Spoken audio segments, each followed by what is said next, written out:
Πέρα από το δοχείο αδρανίας στο κοινό το μεταλλικό, υπάρχουν και δεξαμενές εποχιακές αγωγές, όπου γίνονται από μπετόν, το σκληρόδεμα, και αν θέλετε, μονομένες, όπου εκεί έχουμε και τη συνεργασία του ηλιακού πεδίου και εκεί έχουμε την αντλία θερμότητας και απλά που βοηθάει.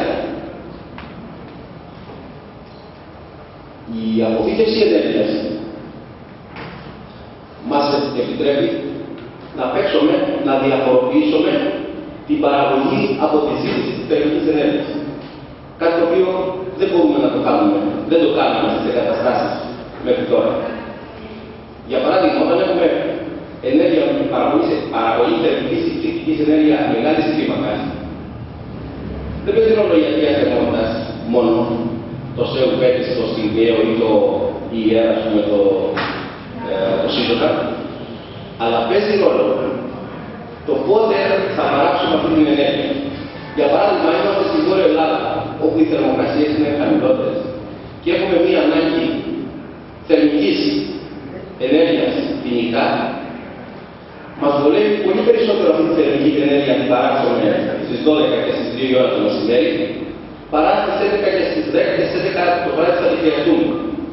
Αυτό λοιπόν το πετυχαίνουμε με τη δεξαμενή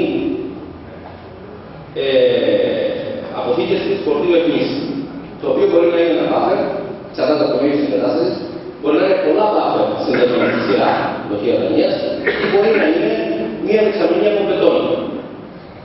Ένα εργοστάσιο,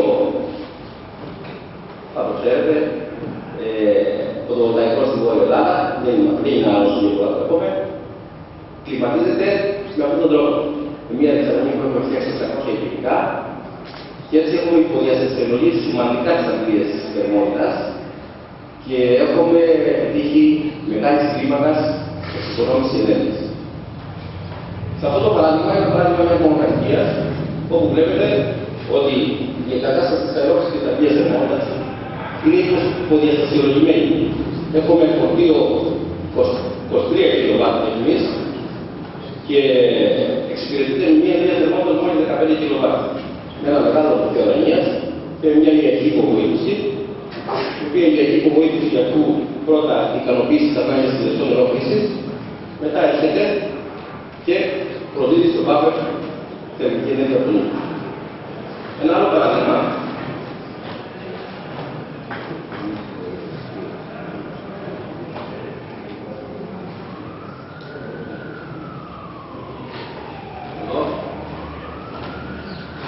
Εδώ βλέπουμε ένα ξενοδοχείο.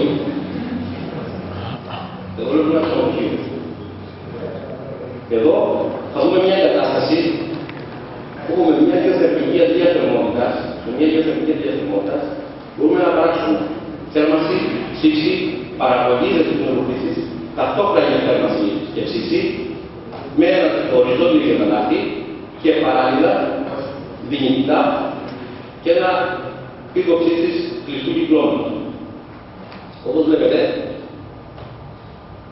η αντλία θερμότητας συνδέεται με ένα δοχείο αδρανίας, ας πάρουμε λειτουργία θέρμανσης, με ένα δοχείο αδρανίας στη θέρμανση και ένα δοχείο αδρανίας στη ψήξη. Όταν λοιπόν αυτή η αντλία θερμότητας δουλεύει, παράγει ζεστό νερό για τις ανάγκες των δωματίων, αλλά και για τις ανάγκες του ζεστού νερού χρήσης.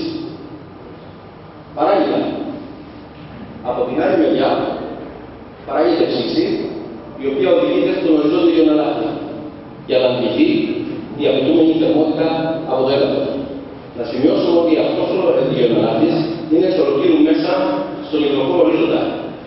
Στον άπλιο που είναι η εφαρμογή αυτή, όσοι γνωρίζουν την περιοχή, τον άπλιο είναι χτισμένο πάνω στη θάλασσα, όπου και να σκάψει στα αυτή θάλασσα.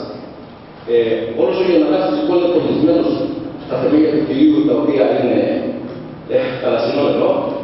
Υπάρχει ένα βατακάκι το οποίο ανανεώνουμε συνεχώς και το χώρο ορίζοντα και έτσι έχουμε φρέσκα ενέργεια από το έδαφος, μια κλασική περίπτωση τηλεθερμίας, όπου με αυτή εδώ πέρα την διάταξη δίνουμε τη δυνατότητα όταν έχουμε θέρμανση και κάποιο δωμάτιο ζητάει ψήξη, να δώσουμε ταυτόχρονα στο δωμάτιο αυτό ψήξη. Επίσης, αν για κάποιο λόγο ο υδροφόρος ορίζοντας δεν αναλογιστεί με τον ρυθμό που αντλούμε την θερμότητα, μπορούμε να επιτρέψουμε και να χρησιμοποιήσουμε τον dry cooler για την οξύτηση του χρώματος σαν εναλλακτική μορφή άντλησης αλλά και απόδοσης θερμότητας. Όταν έχουμε καλοκαίρι και έχουμε λειτουργία σε ψήξη, από τη μεριά του εναλλακτή αποβάλλουμε θερμότητα. Η θερμότητα λοιπόν αυτή που αποβάλλουμε, έχουμε τη δυνατότητα είτε να την αποβάλουμε στο γενναλάχτη, είτε όπως βλέπετε ενεργοποιώντας αυτόν εδώ τον κυκλοφορητή να τη δώσουμε και να ζεστάνουμε το νερό χρήσης και έτσι αντιλαμβάνεστε ότι ο ΣΕΟΠ του συστήματος απογειώνεται, είτε όταν δεν έχουμε ζεστό νερό χρήσης να τη δώσουμε στο γενναλάχτη ή να τη δώσουμε στο dry cooler σε περίπτωση που παρεπίδα για κάποιο λόγο δεν ανανεωθεί ο γενναλάχτης.